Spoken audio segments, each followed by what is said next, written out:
And I think we're ready to go. Adam, thank you so much for joining us. And I'm excited about today. We have a couple of we have exciting guests coming on. And Adam Wachtel, I've been I'm sure many of us have been aware or familiar with him for quite a while. He's not a new name. The family name is not a new name in horse racing.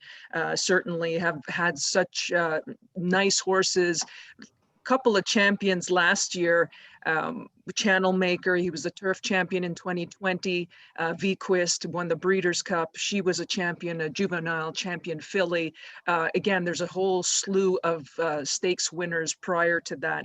But Adam, thank you so much for joining us. And let's just start. 2020 was just a remarkable season for you. It was a great year. Unfortunately, I never made it to one single race. I haven't been to a race in 14 months, but it really was for the stable. It was a special year, and so I enjoyed it, watching it on my computer and on TVG, and was very proud of the horses and the work that my trainers did.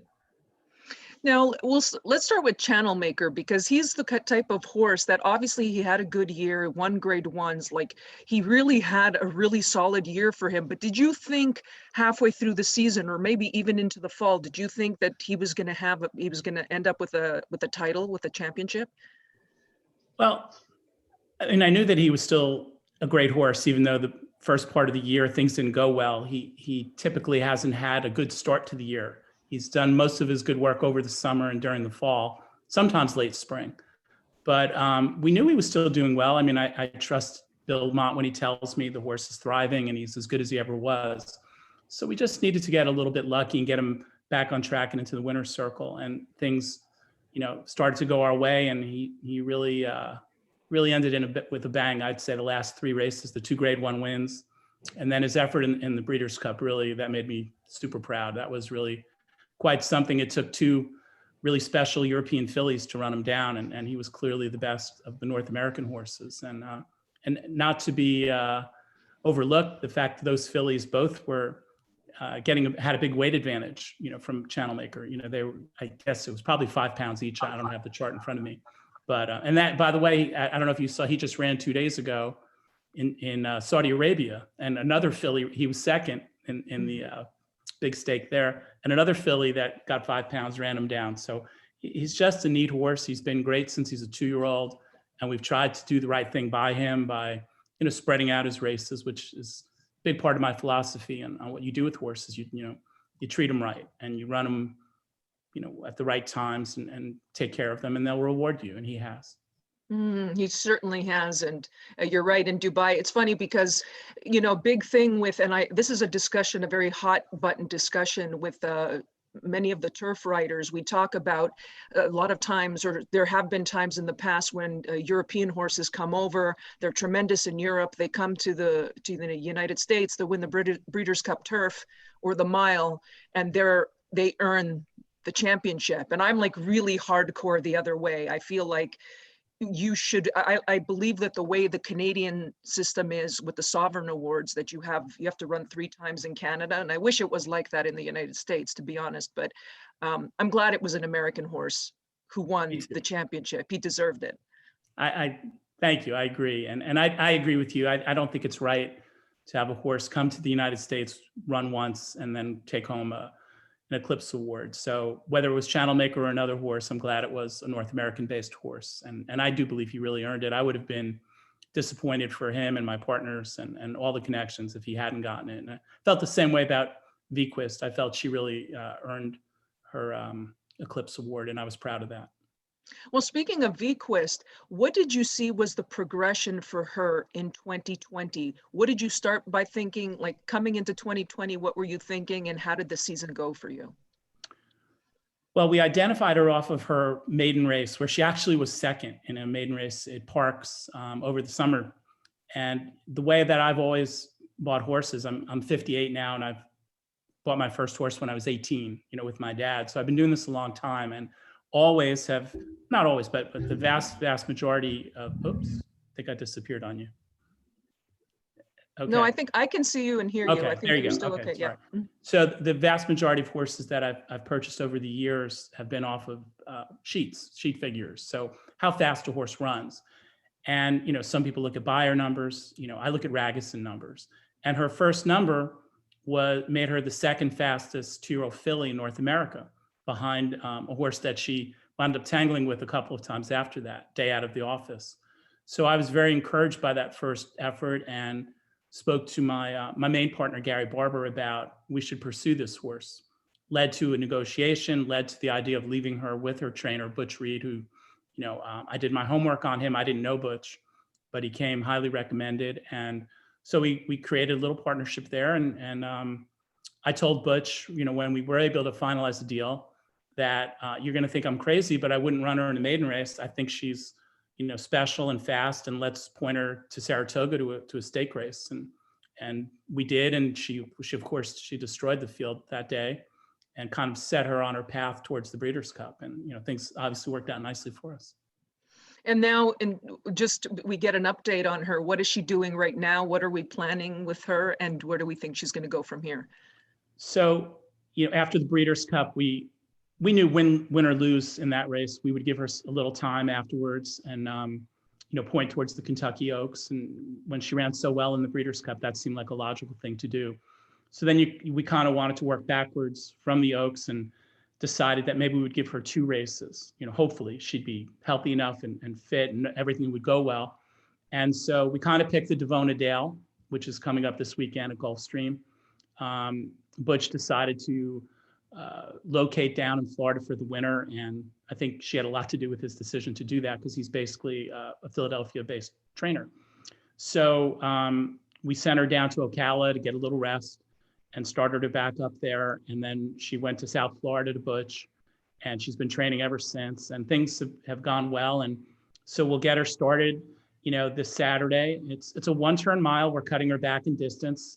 This is not our goal. I mean, we're trying to win the race. Don't get me wrong, but this isn't our objective. So we hope to run well this weekend. Hopefully she'll win.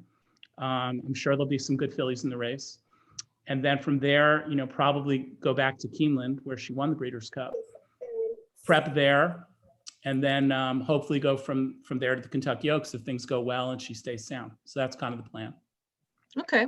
Now, and how many trainers do you have currently horses with? Because you have most of your horses, I understand, in partnerships. Is that correct? Or am I? Yes and no. I mean, from the beginning, I had horses on my own or with my dad, and then kind of got my dad involved with partnering with just, 1 or 2 people along the way. I have a lot of horses with Gary Barber, and like a case like Vequist, where Gary and I would have bought the whole horse, but the breeder and our partner, Tom McGrath, decided he'd like to stay involved. And so we wound up as, 3 people owning the horse. So I'm never opposed to that, as long as it's somebody that I want to be associated with. And, he seemed like a good guy and he had a good reputation. I try to stay away from controversial people and controversial trainers whenever I can. And so I do wind up with Gary and a lot of horses, but not always. I have a couple of other partners. So in a perfect world for me, I would buy somewhere between 25 and 50% of one of these horses that are already running or made horses. And a lot of them go to Bill Mott. A lot of times we give trainers a chance, like we did with Butch Reed, or I did with Jerry O'Dwyer. We had a horse last year called Shotsky that won the Remsen. He was a nice colt. We left him with Jerry. Did the same with Tim Keefe, another mid-Atlantic trainer, nice guy. In California, most of my horses go to Peter Miller, who does a real good job for us out there. My homebreds in New York, which is a very important part of my stable, something that was important to my dad, so I've kind of continued on with the tradition of it. Most of those go to Chris Engelhardt, who does a great job. And then I've had horses with Mark Cassie, with Gary. So there's some other trainers that I have horses with, but again, a lot of them wind up with Bill Mott and Peter Miller.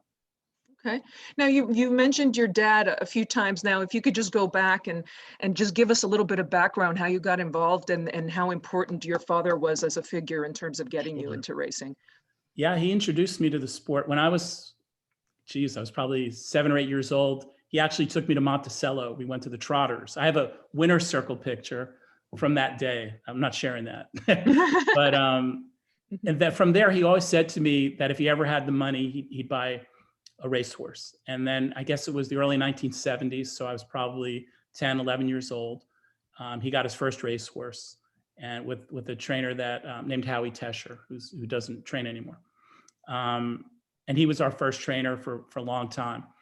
And so I would go to the races with my dad and go back to the barn, and immediately fell in love with the sport. So I knew as a young guy that someday this is what I wanted to do. I mean, I went to college, I went to business school, I went to law school, but that was always, first and foremost on my mind was to pursue a career with this. And I've kind of built my life around it professionally.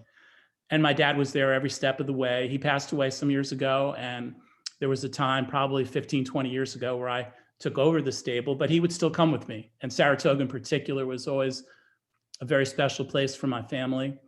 And we would go up there in the summers, and I don't live that far away, a couple hours. So we would drive back and forth sometimes, and a lot of great memories there. But he had a great influence on my life in general, but in particular, he introduced me to this sport, and I learned an awful lot with him. We learned together, actually. And I know he'd be awful excited and proud if he could have been a part of some of the great horses I've had in the last 10, 15 years. Right. Now, did you see from that time when your dad had, he started up the stable, bought a few horses, and you were starting to get involved, and from when you took over, you said about 15, 20 years ago, was there a departure in terms of what he had been doing, or maybe had you just kind of changed, like tweaked things a little bit since then, or have you pretty much followed a standard, like a similar pattern as your dad? I did things a little bit differently. One thing was I really wanted to treat it more as a business than strictly as a hobby. And my dad, I didn't want to get attached to the horses. I wanted to be willing to sell horses at the right time, which I think is a very important part of the sport. If you're going to survive, you need to, I think you need to be willing to sell at times. And my dad and his buddies really didn't do much of that. And so along the way, I've sold either all or part of some of the best horses I've ever owned, including, you mentioned Channel Maker, including him. I guess it was about 2 years ago, Gary Barber and I sold half of Channel Maker to Randy Hill and Dean Reeves, and it's worked out really nicely for all of us. And so that's a little bit of a difference. I also cut back a little bit on the breeding end from what my dad was doing. He had 15 or 20 mares, and when I took over, I saw the bills. I'm like, yeah, I don't think I want this many mares. So I cut that back to, over the years, somewhere between 7 and 10 mares typically. So I've done things a little bit differently, and I've kind of focused, I think, also on what I felt were better quality horses. I'm always trying to buy into horses I hope can become stake horses. And in doing so, that's why, I'll partner with one or two guys, rather than buying 100% of a horse. I'd rather buy 25% or 50% of an even better horse. And so that's a little bit different than what my dad used to do. Okay. And now, so when you were saying, so you focus less on the breeding aspect of it, more on the racing, again, it looks like you go more into partnerships. You mentioned a couple of percentages. Is there like a minimum percentage that you would go into on a horse, or do you have a standard, like, is there, 25% is the minimum, or do you not? Do you just get in whatever you want to get in on? Pretty much, I won't buy unless I personally can have a 25% stake in a horse. Not that I think there's anything wrong with taking less than that. I did that once that I can think of. Even though I wasn't listed, I owned a little bit less than that of Exaggerator, who won the Preakness. And you won't see my name in the charts. I'm not in it for the publicity. I didn't really care about that. But I did make a deal to buy a minority interest along with a couple of partners, and again, left my name out of it. But that was an exception because I thought he was something special, and I thought he had a chance to win a Derby. He was second in the Derby. But typically, I would say that I don't want to take less than 25%, just my own personal view. And I do think it's, especially for, people getting started in the sport, to take a small percentage of a horse. I'd rather see, if a newcomer comes to me and asks my opinion, I'd say, I'd rather see you buy part of several horses than all of one horse, because they are fragile and it can be difficult. And so I think spreading your risk, just like probably anything in life, it makes a lot of sense. What are some of the you mentioned just a few minutes ago, you were talking about when you get in, you partner with other people on a horse, whether it's the trainer or the owners, other owners, that you want to make sure that they're people you feel comfortable investing with. And now we just talked about percentage. Is there anything else that goes into that decision that you would advise? Now we've got a bunch of people on here listening. Maybe they want to get into a partnership. Is there any other like pieces of advice that you'd give them in regards to things to keep in mind when you're getting into a partnership? Yeah, I think for me personally, I just want to be involved with, reputable people. And so I think if you're getting started and you don't know much yet, try to align yourself with someone you know personally, if you can, that understands the sport and has some experience, and they can help guide you initially. I mean, we all have to get started somewhere and learn, right? So if you can stick with, reputable trainers. I mean, I personally, there are trainers in our sport that are pretty controversial, and you're not going to see my name in ownership with those particular trainers. I just don't want to be involved. It's not worth it to me. My, integrity means a lot. I've written some articles in the last year in particular for Blood Horse, and I talk about that a lot. The sport's gotten a black eye, and well, it's always been that way. There's always guys looking to cut corners and use their veterinarians in ways they shouldn't. And unfortunately, that kind of blew up last spring with some of the guys that got indicted. So my personal philosophy is I want to be with, again, Bill Mott's a great example, Hall of Famer. You're not going to read about him with drug positives all the time. And he's just a great person and a great horseman. That's who I want to be involved with.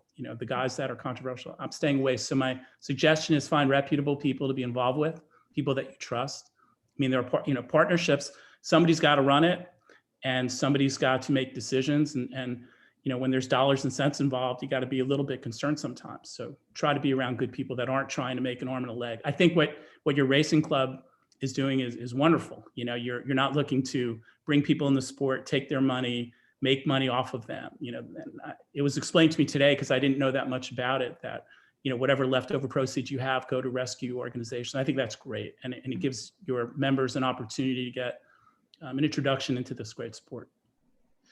Now, let's go back to your business model for a second. You have a filly like Vequist, and obviously you own her in partnership with other people. But is it typically your business model that if you have a nice filly that you might keep her for breeding? You did say you have a very limited number, you're focusing on quality.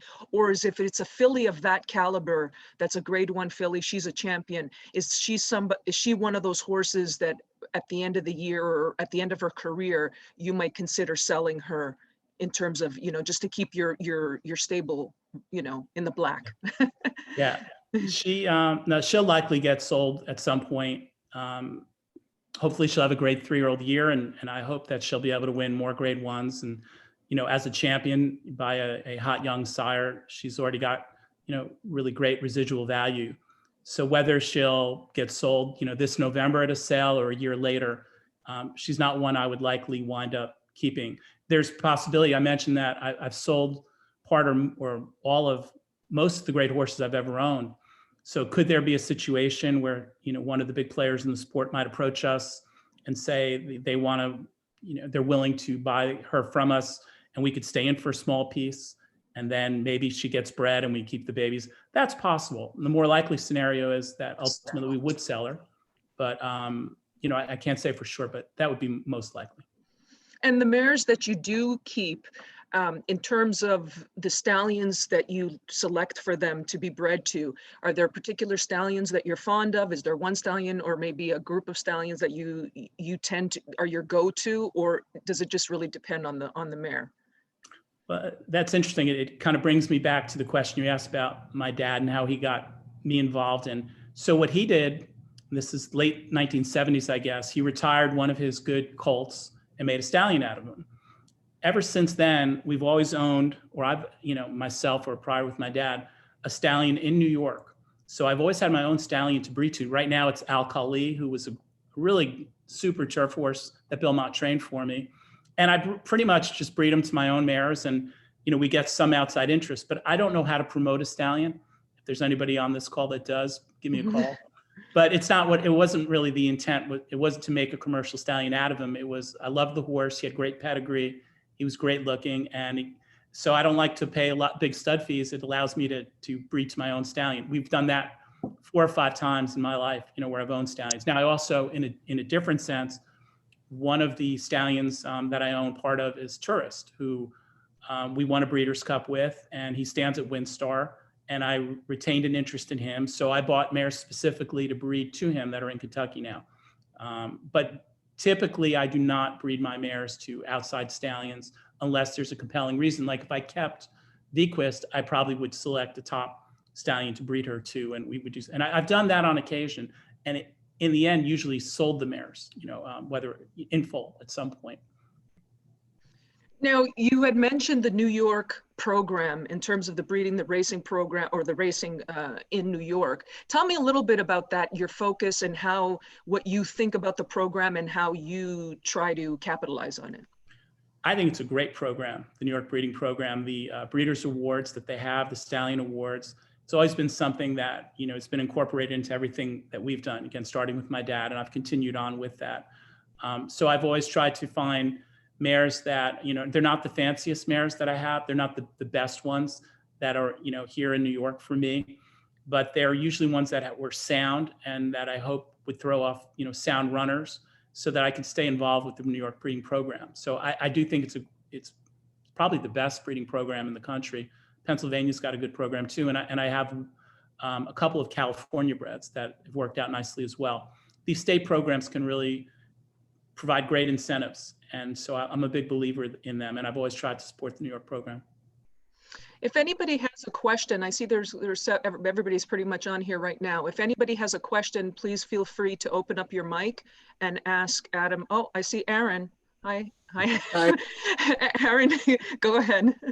I missed the first few minutes. I don't know if you talked about it, but Adam, you're famous for buying a lot of proven horses. Can you talk through, and I don't know if you answered this already, but like the process of selecting one of those proven runners to buy, like we talked earlier today about a horse that you might call a trainer about, but your selection process. I met Adam a long time ago. We both had Howie Tesher as our trainer, and Adam actually was the first person to turn me into the sheets, using the Ragozin and the Thorograph sheets. And I learned a lot from Adam, and I know he uses them. And maybe, Adam, if you don't mind talking about the process, how you go about starting your filter of that selection process and how you make an offer and stuff like that, if you could explain that to people for a private sale. Sure. So Aaron and I go back a long ways, grew up at the track together. So it's, we look a little older, Aaron, but still good to see. From day one, and I know a lot more now after looking at sheets for, almost 40 years, the number one criteria in buying a made horse was trying to buy fast horses, ones that not only were fast, but had the kind of sheet that suggested to me they were still improving and were of value. So we kind of call them sometimes buried horses whose sheets suggest that they're maybe more valuable than the public might realize. I mean, Vequist is a great example of that. She just lost a maiden race at Philadelphia Park. What made her so special? Well, she had a fast sheet. So I start with that. Then I look at who the trainers are. There are definitely trainers I won't buy from. So I eliminate horses right there. I then go watch replays. I'm not a horseman. I don't have, a great eye, but when it comes to video replays and how horses move, from all these years of doing it, I can kind of pick them out.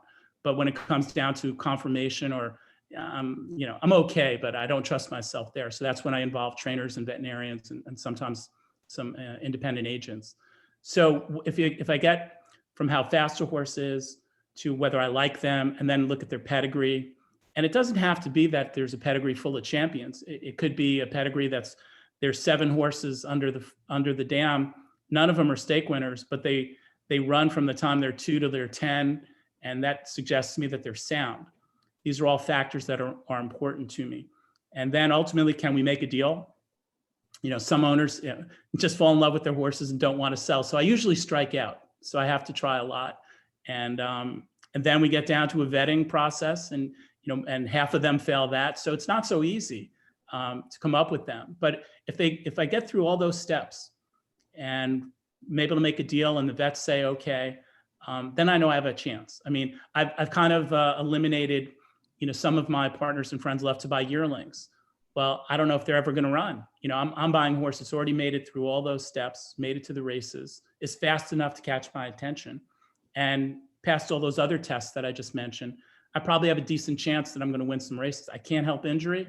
That's always the big problem in the sport. But again, I feel pretty confident when I pull the trigger that I'm probably buying a horse that's got some talent. That was a great question, Aaron, as always. Adam, I have a question for you. In terms of the type of horses that you pursue, you said that you have that system that you're looking for, like that you go through to. Do you have any, will you typically go for younger horses? Are you typically looking for 2-year-olds, or do you vary it, or does it really depend on what you find? I really don't have a preference. I mean, I've bought 2-year-olds, I've purchased 5-year-olds. You know, some of my favorite ones are ones that I bought that were maidens as a 4-year-old, and I just saw that this is a really fast horse that's been unlucky. So to answer your question, no, there's no specific type. I'm just looking for horses that I believe have the talent, that the direction that they're headed in. Maybe it just takes a change of venue. And what I mean by that is sometimes, like I found a horse, I'll give you one current one, Chewing Gum. I bought him as a maiden, as a 4-year-old maiden in Southern California. That was so fast. He was running stakes quality numbers. He was just at Southern California at that particular point in time, the turf horses were really fast. And so to me, it seemed like if I sent him back east, he'd have a much better chance to succeed. He was better than he appeared. And so I bought him in California with 2 partners. We sent him to Belmont. We ran him first time out. He won in Kentucky Downs for us. And he established himself as I think he's a stakes quality horse. He's running some stakes.